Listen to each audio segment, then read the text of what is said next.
All right, and we are ready to go. This is our buyer agency contract training. So whether you are a seasoned agent and you want to know more about different types of buyer agency contracts, or whether you're just getting started in real estate and you want to know the ins and outs of the contracts, this is the place to be.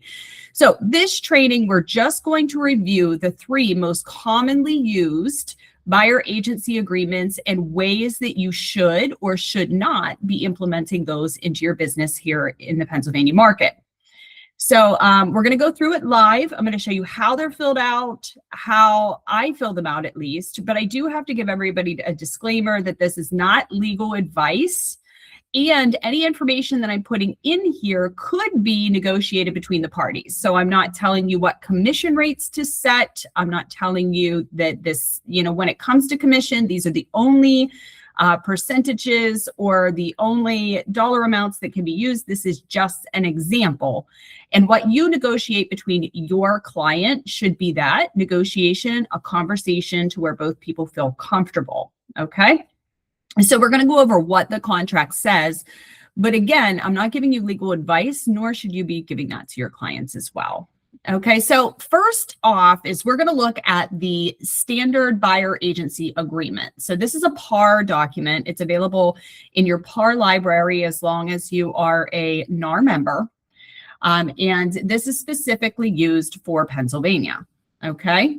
The exclusive buyer agency contract is the most common contract that we see here in this market. However, it's not the only contract that is available, nor should it be right for every situation.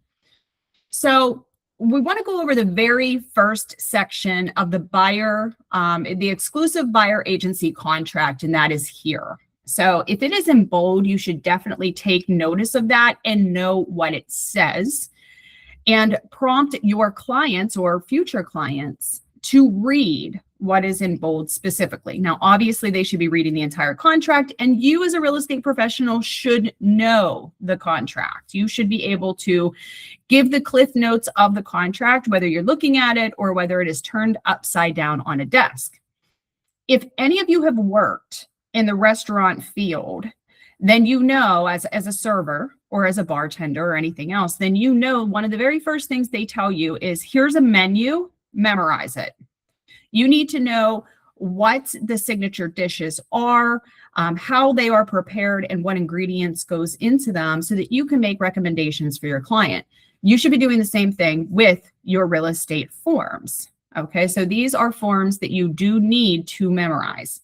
But just a word of caution, these forms do change from time to time as laws and regulations change or as the climate in the industry changes. So it's important to stay up to date and come back for subsequent trainings, either with myself as your broker or with NAR, PAR, your local organization, and just keep your finger on the pulse of what's going on when it comes to contracts. All right, so exclusive buyer agency contract.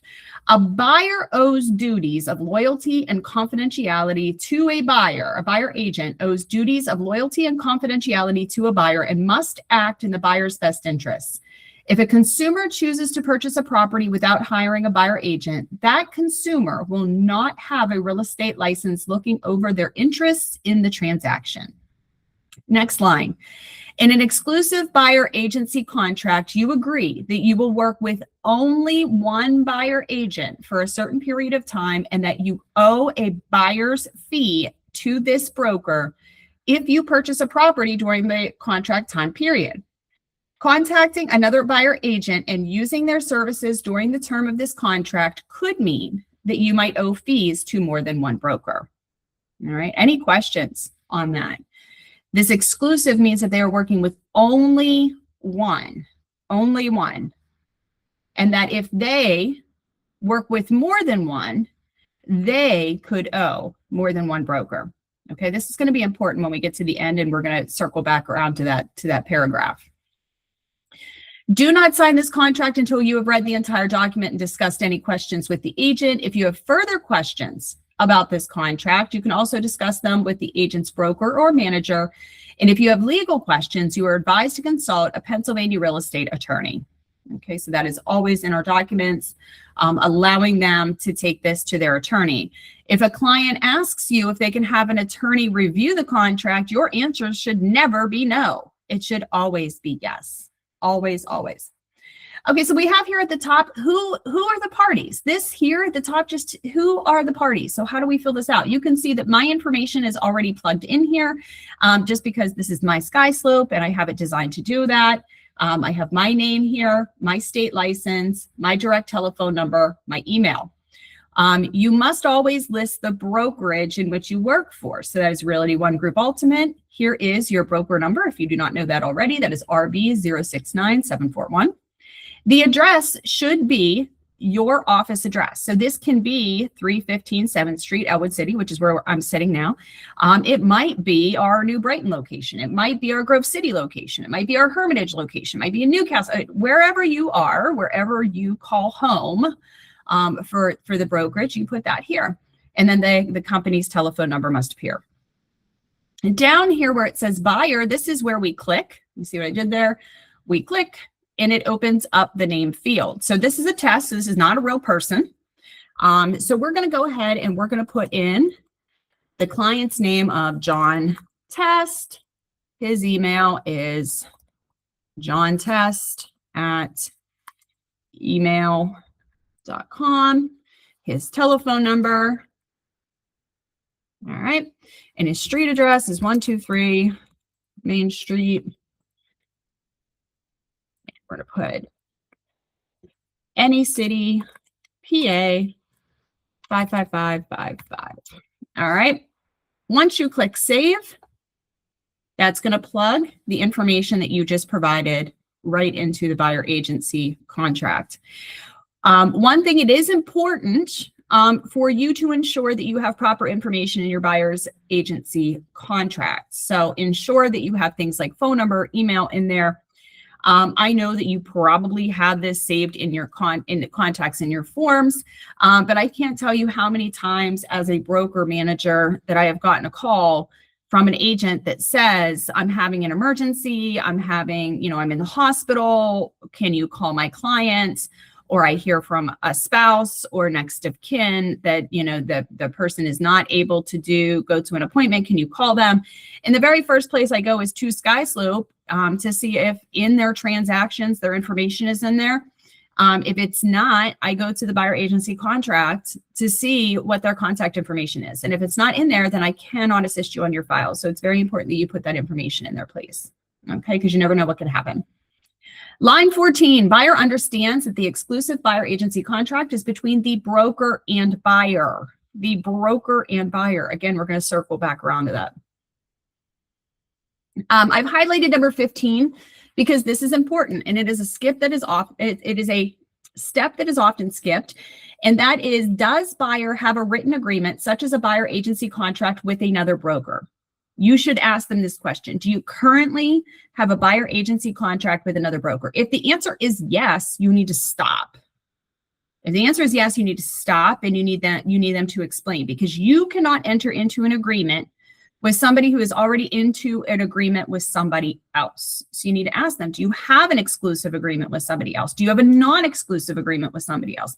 Has that agreement expired, or is it still in force and effect? Okay. If they say, no, I do not currently have an agent, I've not signed a buyer agency contract with anybody else, you check the box no, and you continue. All right, paragraph 1 goes over your starting and ending dates of the buyer agency agreement. Okay, so no law or association of realtors has set the recommended term of the contract. So that term can be a day, it can be 30 days, it could be 365 days. The time period is really up to you. One thing you cannot do is you cannot have a buyer agency agreement longer than 365 days. Okay, so there is a rule in law around that. So you cannot have it for more than 365 days. So the starting date will be when the contract is signed, unless otherwise stated here. And it's just a good rule of thumb to put in the date that it's being signed, like today's date, in there, even though it says when the contract is signed. Just good rule of thumb, put in the date there. And then the ending date. The parties decides when it ends. So again, that could be a day, it could be a month, it could be a year, totally up to you, but we're going to say that this one's going to go for 30 days. Okay, so we put our ending date in here. And that contract will end on midnight on that day. Okay. On paragraph C, I've highlighted this because it is important and it's a common question I get asked a lot.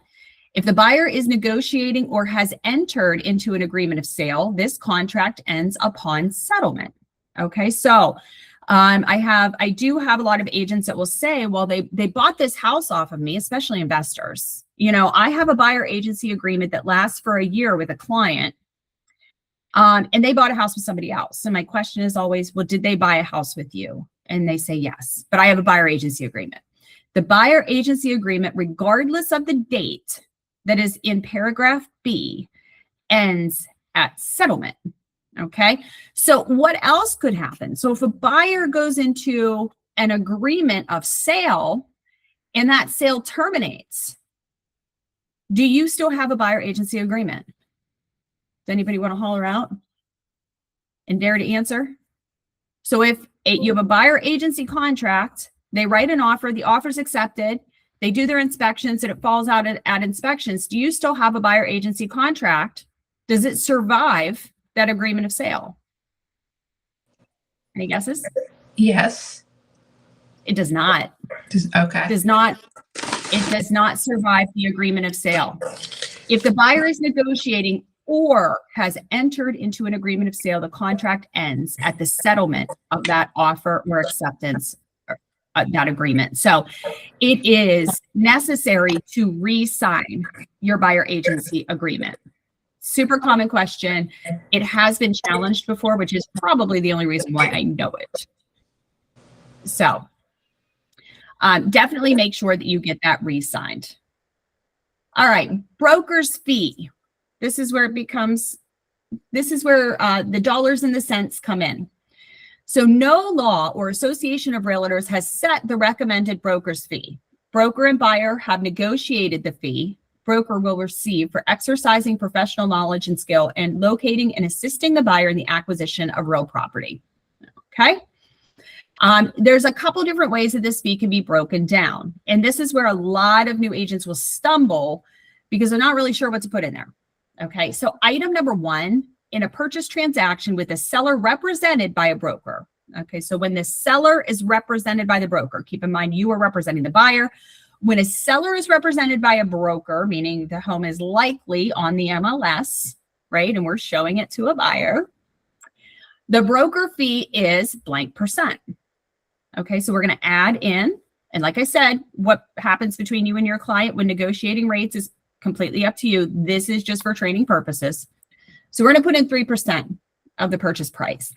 Then there is this word that says or. Okay, the reason why that or is there is because some markets, not unlike our own, have lower sales prices, and you want to ensure that you are receiving a minimum amount of commission. You know, even if the sales price is low, we are receiving a minimum amount of commission for you to properly do your job and spend the amount of hours, time, energy, gas money, all of the things on a client. So this is where you're going to put in your minimum commission. For me, my minimum commission was always $32.50. You establish your own minimum commission. What you charge, again, is up to you in the negotiation that you have between you and your clients. So, but this was my minimum commission, that I always charged 3% of the purchase price or a minimum of $32.50, and then look after here, whichever is greater. Then we have the word and. And this is where you put your brokerage fee. So keep in mind that the brokerage charges a fee to each client that is separate from your commission, and that is where you put in your $685. Okay, so our charge, if the home is listed on the MLS or listed exclusive by a listing agent with a seller represented by a real estate broker, this is a broker, this broker, or another broker, the fee is 3% of the purchase price or $32.50, whichever is greater, and $685. Now, let's look at B. With a seller who is not represented by a real estate broker, the fee is. Why would we care as buyer's agents whether the seller is represented by a broker or not by a broker? Anybody have a guess? You're going to be doing twice the amount of work because the sellers aren't going to have all the correct documentation, and you're going to have to get that to them, get them to fill it out. So you're doing more work. Yep, you're doing more work. Now, mind you, we're not going to put it on the MLS. There is no marketing, that goes along with that, but there is going to be a level, or at least an assumption going in, that it is going to be more work, time, and effort, right? And you should be compensated for your additional work, time, and effort. So this is where I would put in that second commission rate. And what I always did is I put 5%, or I would put in $47.50 and $6.85. Okay. So this is how I would fill that out. Again, the rates you choose as your starting point and what you negotiate between your client is completely up to you. This is not the rule. This is just an example. So let's go into number 2.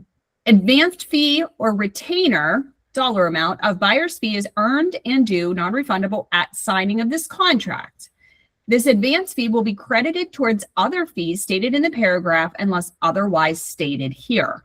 So this is a retainer fee. Those of you who don't know what a retainer is, it's basically an amount paid by a client for services that have not yet been rendered. Okay, that's a retainer. So somebody who kind of pays in almost like we do with escrow, somebody who pays in but has not yet received those services. Okay, it is becoming more traditional in other markets. It's not very common here. So I'm going to say 0. Okay, then we have number 3, which is other. This space is provided in case you have some other fee that you are charging, or if you have an off-the-wall situation. Before using number 3, I highly suggest that you give me a call so that we can talk about it together. I have not run into too many experiences where other fees need to be charged, but that's not to say there's never going to be any. So if you run into that, just give me a call and we'll talk it through together.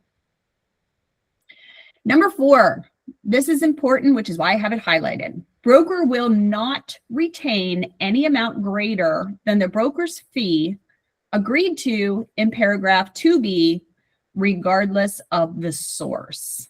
Okay. What this means is that if you sell a client a house and there is a cooperating broker compensation already on that property, let's say, for example, you sign a buyer's agency agreement with a client at 2%. There's 2%, there's no minimum, and a $6.85 broker fee. That client goes under contract on a property that's currently listed on the MLS with a co-broke. And that co-broke has arranged a CBC, a cooperating buyer compensation, of 3% from the seller. Okay. Your buyer agreement says 2%. So that extra percent that is being offered by the seller, you cannot collect nor keep. You can only keep and collect up to the amount that is on your buyer agency contract. So if you negotiated 2% with your buyers, even though the seller's offering 3%, the seller cannot give you 3%. They can only give you 2%. Does that make sense?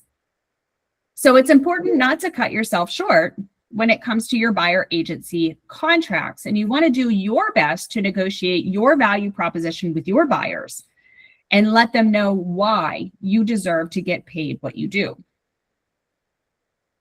Section C, if a buyer leases a property instead of buying a property, the broker fee is X. I see this on buyer agency agreements blank all the time, and I would highly suggest that you fill this in because it does happen that a client decides to lease a property instead of buying a property. And if it is left blank, then essentially your services are free because you represent this client. Okay, so they can call your bluff and say, hey, you told me you would represent me in a lease for free. It's in our contract. So make sure this is filled out. And how I would fill this out is I would put 1/12 of the total lease amount. What does that mean? 1/12 of the total lease amount. Can anybody guess? Give me a holler. 1 month's rent.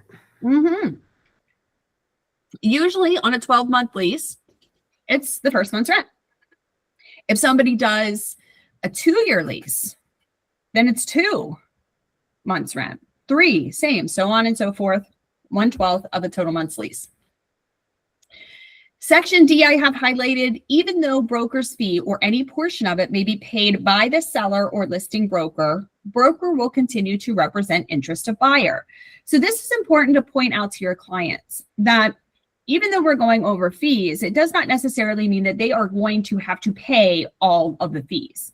It is possible for us to negotiate some of their fees or all of their fees to be provided by the seller. Again, this becomes a negotiation tactic, and it's very important that your buyers know this going in. It is the broker's policy to accept compensation offered by listing broker called a cooperating compensation. If a listing broker offers cooperating compensation that is less than the broker's fee agreed in paragraph 2B, buyer may authorize broker to negotiate an increase by using a form such as a cooperating broker compensation agreement. All right. So just make sure that when you're talking to your clients, you allow them to understand that, yes, these are the fees that you are charging for your services. Again, we're coming back to that example of 3%, $32.50 minimum, but they have the right to ask for the seller to contribute to your overall commissions. And a lot of times they can place that as part of their offer. However, Section E, the buyer needs to understand that the buyer will be responsible for paying the remainder of the broker's fee due to broker at or before settlement if the seller states that they do not want to contribute or unwilling to contribute to the buyer agency commission. So it is not required. It is not required. And the reason why we get into this is because before 2024, and some of you were not in the business then, but before 2024, it was customary for the listing agent to just pre-negotiate that commission on behalf of the buyer's agent. So you basically, as a buyer's agent, just had to take what you were given because that was the status quo in our market and all over the nation. But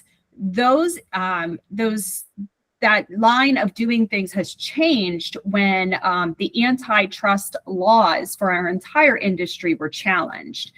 And those changes took effect in 2024, not just with, separate brokerages, because they had come after a lot of the brokerages in the market, but NAR overall, the National Association of Realtors made that change as well to say that's no longer going to be the way that we conduct business.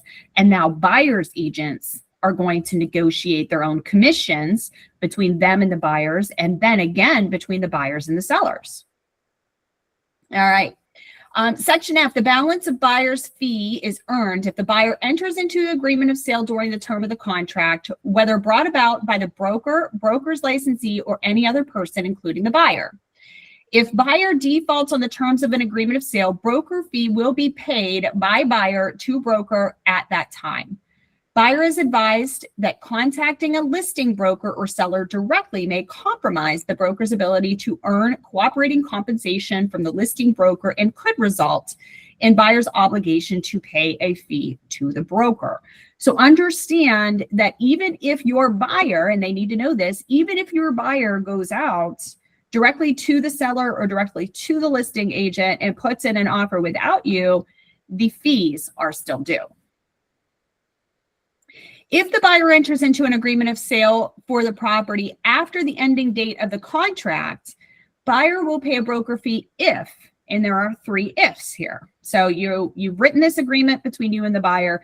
The contract has expired, but they may still be obligated to pay that fee if one of these 3 things happen.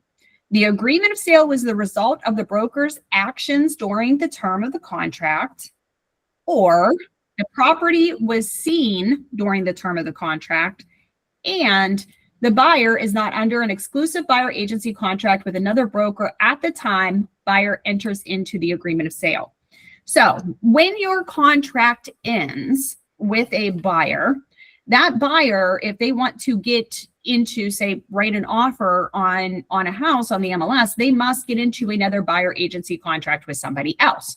If they don't, yours remains. Yours remains. So they cannot contact the seller of a property. They are not able to contact the listing agent of another property and go in unrepresented if you are the procuring cause for that transaction, meaning that you showed them that property before they got into another buyer agency agreement with somebody else. But the minute they get into a buyer agency agreement with somebody else, your obligation or their obligation to you ends. There is a dual agency disclosure here. This is on all of our contracts that just basically says that we are in a dual agency state. However, you as an agent must notify them if they are in a dual agency agreement, and it must be in writing. That's on page 1 of our sales agreements, which we're going to go over in another training. And I have number 4 here because this is another commonly asked question I get, is designated agency. Designated agency is applicable unless checked below. Broker designates a licensee stated above to have exclusive representation of buyer's interests. If a licensee is also a seller's agent, then licensee is a dual agent. I see on contracts on offers that come over all the time that have us as Realty One Group and the Purple Company, 2 different companies. And the person putting in the offer will check that designated agency box on their offer, because nobody knows what it means, okay? And agents will fight you tooth and nail if you try to correct them, but they're not my monkey, they're not my circus. I want all of you guys to understand what designated agency means and to use it properly so that you don't have somebody on the other side thinking you're not properly trained and you're not their monkey, not their circus, okay? Designated agency occurs when we have a listing listed by Realty One Group, okay?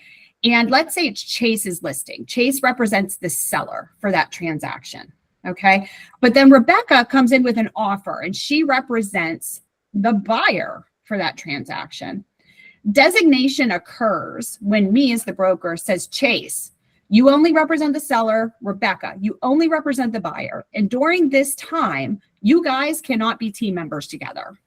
So you can't talk, you can't you can't exchange confidential information. You know, as the broker, I represent both parties, but as real estate professionals, you represent only your side. That's a designated agency, and that is something that we practice. But for a designated agency to occur, one broker must be at the top. Now, on the flip side, let's say Chase has the seller and he has it listed. He holds an open house. Buyers come who are unrepresented and want to work with Chase. They sign a buyer agency agreement and Chase makes an offer on his listing. And now he's representing both the seller and the buyer. That's a dual agency relationship. That's not designated. That's dual because we have one broker, one agent, 2 clients. You see how that kind of tree of life happens? So just so that you guys know, on a side note, designated agency isn't what everybody thinks it is. And if you have 2 brokers representing 2 separate parties, designated agency cannot exist. Okay. Broker services to others. This is just going over that you may be representing other people. You are allowed to represent other people, and you are allowed to show houses that you showed one buyer to other buyers. Okay. If the entire agreement between the buyer and the broker, if any part of it is notwithstanding within a court of law, then the rest remains intact, and that there are no verbal agreements attached to this. Everything must be in writing. Number 7 goes over transfer of contract. Okay, so there are ways that you can transfer the contract. Sometimes we transfer by way of referral, but the buyer has to agree. Okay. If at any point the broker stops doing business or Lord forbid, I don't know where there's wood in this place, but I'm knocking on it. If like the broker would become incapacitated or pass away and not able to perform business anymore, the contract could transfer to another broker. Confidentiality. You have to keep everything between you and your client confidential. This is rule number 1. You are not allowed to share confidential information with anybody else. They are entrusting you, with secrets that could potentially, if they got out, put them in a position where they have no buying power. They have no negotiating power. So it is important that you keep things confidential between you and the parties. If they don't put it in writing, you should not be sharing it. Expertise of real estate agents. This gets a lot of people in trouble. Hasn't gotten any of us in trouble yet, and I hope it never does because we do proper training. But expertise of the real estate professional. This is stating that you have the expertise needed to represent this client. If you don't have that expertise, you should not be entering into a buyer agency agreement. Okay, let me make that very clear. If you do not have expertise in the field in which they are asking you to represent them, you should not be entering into a buyer agency agreement. What do you do if that happens? What do you do if somebody asks you to represent them in a type of transaction that you know nothing about? Holler it out. Refer them to an agent who does. Refer them to an agent or does, or pick up the phone and call me. This may be a good training tool where if I have expertise in it, I can jump in and I can help you with that transaction and make sure that you're learning and doing the things that are necessary and shadowing along. It may be a good learning lesson, or refer them to somebody who does. Okay. Deposit money. This goes over that you're not allowed to commingle deposit funds, that if you're going to collect deposit funds from them, that you're going to immediately take them to the brokerage to be deposited the way it is instructed on the sales agreement. Sometimes that comes to the brokerage, sometimes it goes to the title company, but you must make sure that they are being deposited properly. Never at any time are you allowed to put deposit money in your own account, even if you're asked to. The answer is no, no, no, no, no, not unless you want to end up in orange. Civil Rights Act. This is where we tell people, listen, we play nicely with all people, regardless how you feel about anybody. The only thing we care about is whether somebody's money is green or not. So if you are ready, willing, and able to purchase a home, we're going to help you, period. That's where it stops. Notice regarding convicted sex offenders, Megan's Law. Everything that a client tells us is confidential with the exception of the Megan's Law database. And this does state that that is not to remain confidential. And if we know that somebody is on Megan's Law, it is our duty to go in and inform the state police if they are moving. Number 13, buyer's inspections. This is where it is telling them that we highly recommend that they get inspections. Never at any time do I want you to tell a client that they do not need inspections or that you don't recommend inspections. It is a big no-no. You always highly recommend that they get inspections and you help them to find the inspectors or the type of inspection that they require. Number 14, please point this out to your clients. Recording on the property. I let them know that, hey, we are living in a very digital age here, okay? It is true that we have lost all right to privacy, and a lot of sellers will have listening and video recording devices in their home. Something as small as a Ring doorbell camera can pick up a confidential conversation between you and your clients. So I always tell my clients, hey, I know you want to talk during the tour of the house, and I don't think that we need to be completely quiet, but I do want you to watch what you're saying because it's quite possible that somebody is listening. So we're going to go through the house. We're going to talk just generally about it together while we're in there. We're going to be real careful about what we say and what we do. And then we are going to come back out and we're going to meet on the curb, on the street of the property, and then we'll talk a little bit more about anything confidential. Number 15, real estate recovery fund. You let them know about the recovery fund. We're not going to go over that because you all learned about that in your licensing training. Number 16, this is where you would have any special clauses, should there be any. And section B, additional terms. Real quick, just want to read down here. Buyer has read and received the consumer notice as adopted by the Real Estate Commission at 49 PA code. People often ask me, when should I be giving the consumer notice? Does anybody know the answer to that? When do you have people sign the consumer notice? as soon as you have a real estate conversation with them? Yes, absolutely. Perfect answer, Chase. The minute you start having a real estate conversation with them, even if they're not signing a buyer agency agreement, you should still get that signed. I tell a lot of people, keep a clipboard in your car with consumer notices and buyer agency agreements on it. Just a stack of them. Keep them on a clipboard in your car. All right. So then down here is where the buyer would sign and date. The brokerage company would be listed here. And then on line 197, accepted on behalf of broker by, this is where you as an agent could sign. I, as the broker, do not have to sign it. I give my authorization and authority for agents to sign it. So this is where you would sign it there. All right. Want to go back up here real quick and say, let me see here. There was a couple points that I wanted to circle back around with. All right. In this one, in an exclusive buyer agency contract, you agree that you will work with only one buyer agent for a certain period of time. You could owe a buyer's fee to that broker if you purchase a property. Contacting another buyer agent and using their services during the term of this contract could mean you owe fees to more than one broker. Let's put our thinking hats on here. Let's say you have a buyer agency agreement with somebody for a year. Okay. All of a sudden you've shown them 10 houses and then they ghost you. Then all of a sudden you see them on Facebook and they just closed on a house a month later with a competing broker at another company. What do you do? Would you see when the contract ended with them? Well, yeah, but let's say the contract didn't end with them. It's still going. Call you. What do you do? Call you. What do you do? No, you could call me. That'd be absolutely wonderful. But yes.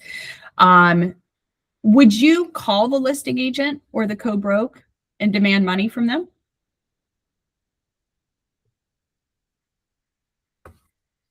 Being a new agent, I don't know. Like I said, I would call you and get your advice.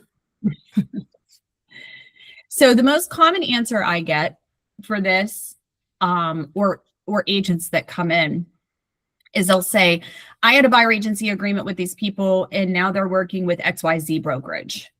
And I want you to call XYZ brokerage and tell them to give me my money. Believe it or not, I get calls like this from other brokers too. Other brokers, other managers, I get calls like this. My answer is, it's not the co-broke's responsibility to pay you. It's not the co-broke's responsibility. I want to be very clear that when we enter into a buyer agency agreement with a buyer, it is entered into between the agent and the buyer, not the agent and another agent, not the agent and another brokerage, the agent and the buyer. So if that ever happens to you, it's unfortunate. It's definitely unfortunate. Not a whole lot we can do about it. So you want to keep in close contact with your clients at all times. You want to make sure that they understand the contract forward and backward. I can tell you my stance is that we don't go after other brokers for compensation, especially if we've already confirmed that the broker did not know about the contract ahead of time. Okay. It is unethical for us to work with any other broker's clients. Let me be very clear. It is highly unethical, and I suggest that you do not do that. If you do it, you could risk disassociation with Realty One Group because we hold ethics very high here. So if somebody tells you they have another contract, you do not work with them until it is expired or until that brokerage transfers it to this brokerage by way of referral. But it does happen where sometimes clients just lie. Okay, they just lie. But never are we in a position to go after a co-broke, a neighboring brokerage who did not know and then sold them a house. Okay, so it's a super common question I get from people. Love it or hate it, that's just the way that it is. All right, before we move on to non-exclusive, who has questions on the exclusive agreement? So you said like your contract only can last like a year. Mm-hmm. So if that year comes up, like, can you extend it like past, like go in and like extend the contract, or you would have to like sign a whole new contract? You have to sign a whole new contract. You cannot extend. You have to sign a whole new contract. Okay. The only time that contract carries over past the end date is if they are under agreement with, by way of an agreement of sale on a property. So that's the only time that contract extends, is if you have another contract. But what I typically would do as an agent is every time they wrote a contract, every time they put in an offer, I would have them sign a brand new buyer agency contract at that start point with a new 365 days. Okay. Sorry, another question about that. Yeah. Say your contract's only like 3 or 6 months, can you, like, if you're getting close to that end date, can you extend that same contract? You can do a change in terms contract to extend that date, but it can never extend beyond 365 days. Okay. Great question. Anybody else? So you said that if they put in an offer and then they get it accepted and it gets terminated, to sign a new BAC. Yes. But if, let's say, their offer doesn't get accepted, do you have to sign a new one, or is it Not only if- if it's Yeah, terminated? not if their offer does not get accepted. If they go under Okay. contract, then yes, you really should have them sign a new one. Okay. Yeah, I always thought, like, and this comes from my time as an agent, I always thought it was like, because it's worded at settlement, we thought that meant like settlement and closing on the property, but it was challenged by a client who reached out to their attorney. And the attorney had warned me that settlement could mean dissolvement of the contract or settlement in possession. And he's like, the contract ends. And I've been rolling that way ever since. So err on the side of caution and get one re-signed. Okay. Good questions. All right, let's jump out of this one and let's go into non-exclusive. I'm not going line by line on this one. I only wanted to do that for the first one so that you guys understood, because there's a ton of similarities between your non-exclusive buyer agency contract and your exclusive. But I've highlighted some major differences when it comes to non-exclusive. And I talked to agents, and a lot of agents use only that exclusive. That's what I did for 15 years of my career, was only exclusive contracts. But we do have some people that use non-exclusives, and there are pros and cons to both. Whichever one you decide to use is completely up to you. I just want you to know the differences between the two. All right, so the middle language has changed. So in a non-exclusive buyer agency contract, you agree that you will work with a specific buyer agent for certain properties, but that you do not have to work with them and they do not have to work with you for every property you may be interested in. Contacting another buyer agent and using their services after you have been introduced to or been shown a property under the terms of this contract could mean that you might owe fees to more than one broker. Okay, so this just means that, hey, I'm going to show you this property or this list of properties. If you like them, great, you're going to work with me on them. But if you don't like them and you want to go out tomorrow and look at properties, you can do that with me. You can do that with Chase. You can do that with Rebecca. You could do that with Jaden. You could do that with somebody over at XYZ company. Okay. So specifically, that's what it means. You're not tied to them. They're not tied to you. So filling this out is exactly the same way. You still have to put on here, do you hold another buyer agency contract with another broker? If they do say yes, you need to check that box and you need to have them put in what that buyer agency agreement is. Is it another non-exclusive buyer agency contract? At this point, I wouldn't stop. I would just make sure that they are non-exclusive and have the client write in that they have another non-exclusive. Those words need to be very blatantly drawn out. Non-exclusive. If they have an exclusive buyer agency agreement with somebody, you can't touch them. Okay, you need to send them back to their agent, or that agent, if they're no longer wanting to work with them, needs to refer that client over to you. All right, buyer understands that this non-exclusive buyer agency contract is between the broker and the buyer, and that the broker will be the buyer's agent for properties introduced or shown to buyer by broker under the terms of the agreement below. All right, so we're getting into section C here. Buyer and broker agree that the contract is not time limited. but applies to only properties listed below and any other properties introduced or shown to the buyer at time of signing this contract.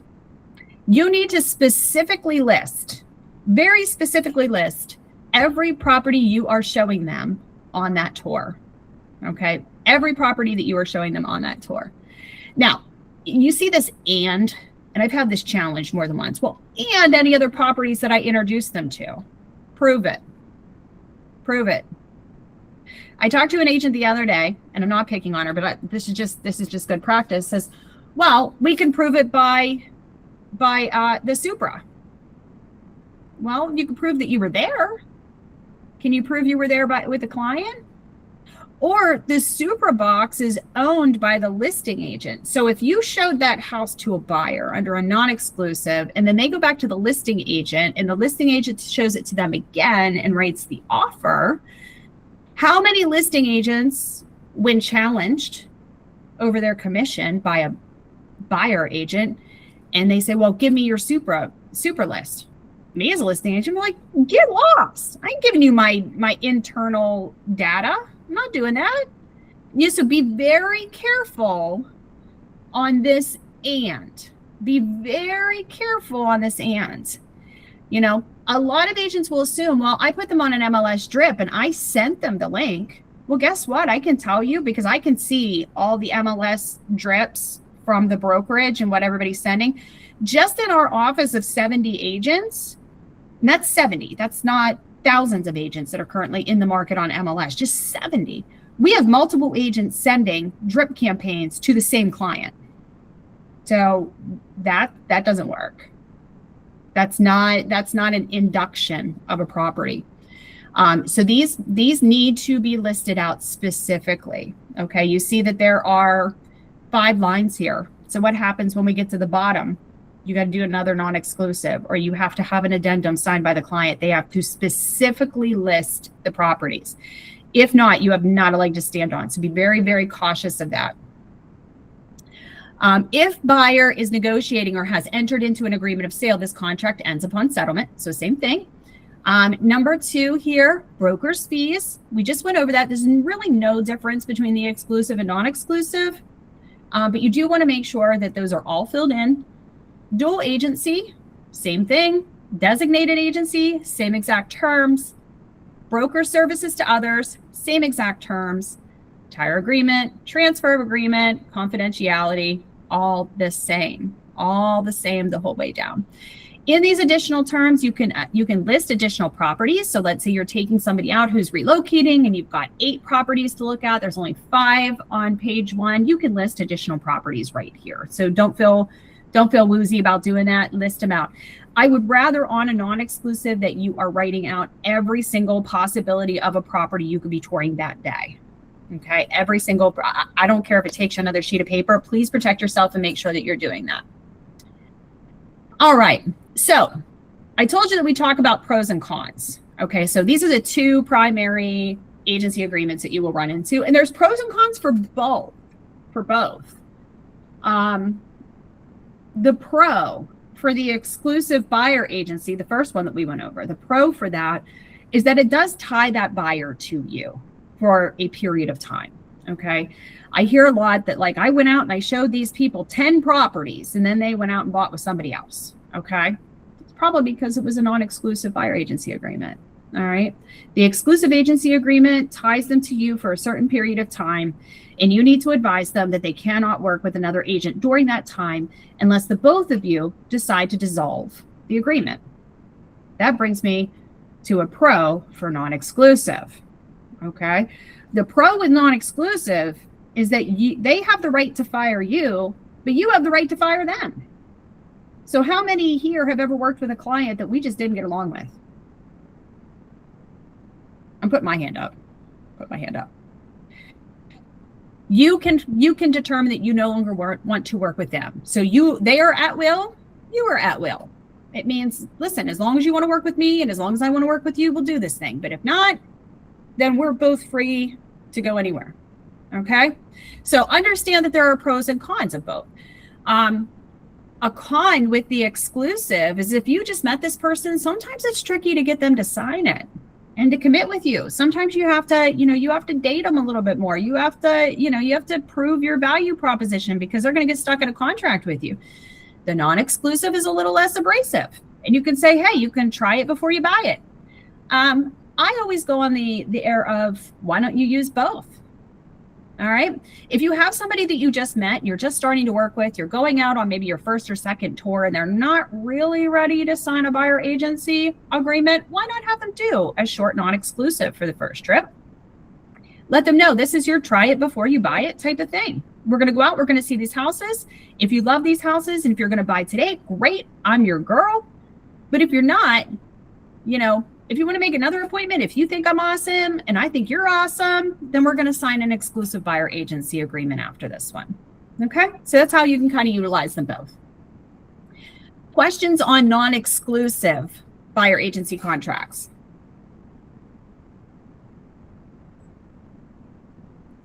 Yeah, just holler out, Dayton. So I have a question. Would it be better to have them sign a non-exclusive like before during the first showing, or like, I know you guys have like the broker showing contract, like, does it matter, or like is one better to have signed and then like have them sign an exclusive later? It just depends on your client and it depends on you. So we have a single showing form, which I'm going to show you next here, because it is less intimidating to a client, but it's specifically designed for one property, just one. No more than one. So it just depends. If you know the client pretty well and you want to start out with a non-exclusive right there on your first showing, you could absolutely do that.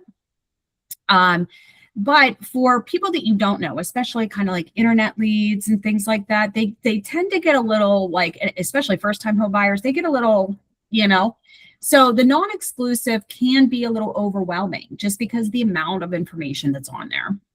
So which one is right for you to have them signed? Only you can say that. You run your own business however you want to.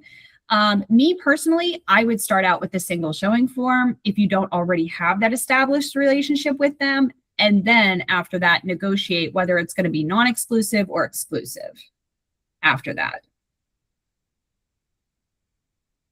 All right, let's jump into the single showing form. So this is not a PAR form.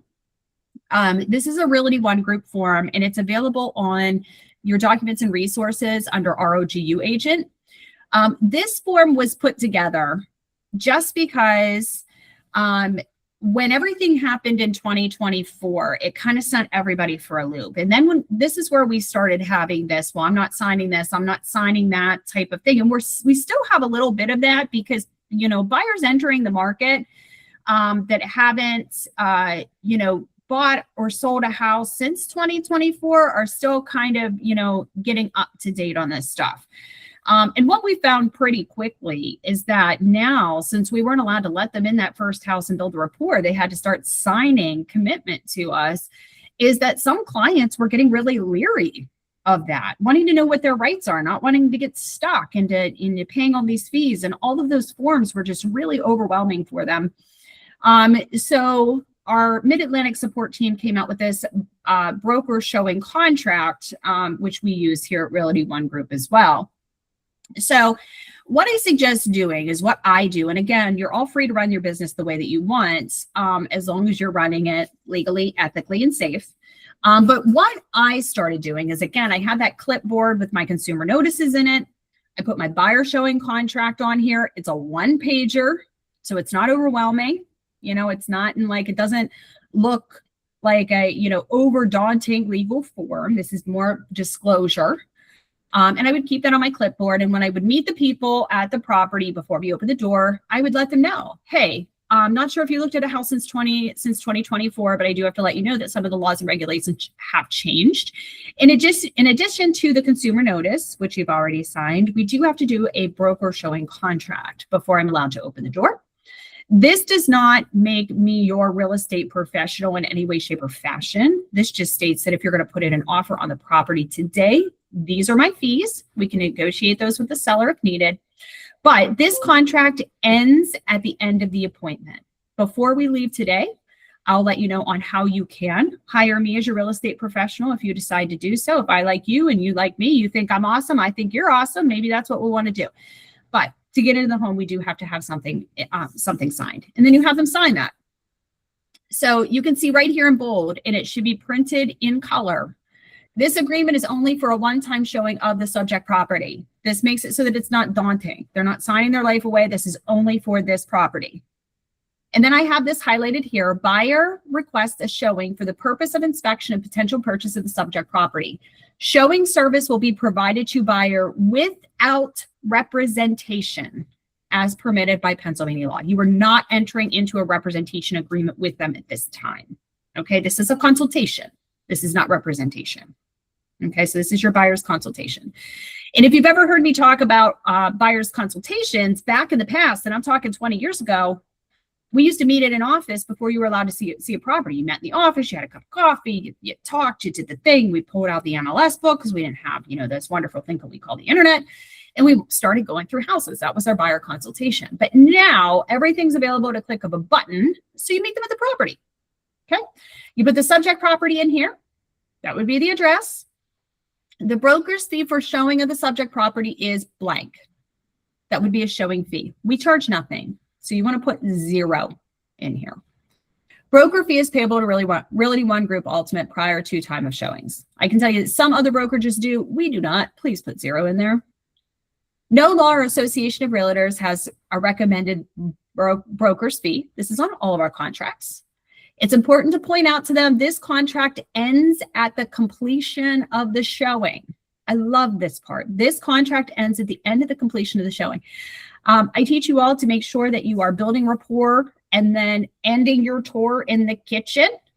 Ending your tour in the kitchen where you can kind of pull out additional documents, right? Remember not to talk any finances because you could be recorded, but ending there and then talking about what comes next, booking the next appointment on site. Before you leave that house, you book your next appointment. But this is also a great opportunity to say, okay, the contract that we signed outside is coming to an end. I think you guys are awesome. And I hope you think I'm just as awesome too. And I would love to work with you and show you some houses Thursday at 3:00. I do have another contract to sign if you want to make that possible. Would you like me to go over it now?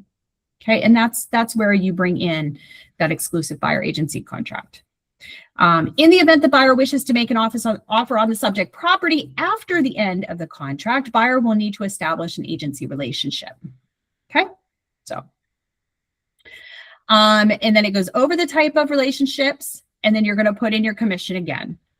There is a non-refundable fee of blank. This should also be 0 because we as a brokerage do not do that. And then you have them sign. All right. Understand that this is for that first interaction only. This should not be used again. This is not a non-exclusive contract. This is where somebody calls you up on the phone and says, hey, I want to see a house at 123 Main Street. Can you meet me there at 2:00 today? And you say, yeah, I don't know who you are, but sure, why not? This is when that is signed. This allows you into the property. This keeps you in compliance, keeps you legal, shows them their rights. You have them sign the consumer notice. This gets you into the property where you can have that home buyer consultation. You can build the rapport with them, and then you can talk contracts at the end of that appointment and get them under that hopefully exclusive, but if not, the non-exclusive. Okay. Questions on the single showing form? No? Anybody at all? So Okay. are we putting in our commission on that one, or you said you were Yep. saying 0? Okay. So we put that Yep. in there and just say, this would be my fees if we were to get into If you are to work together. Yes. Okay. Yes. If you are to work together, those are the fees.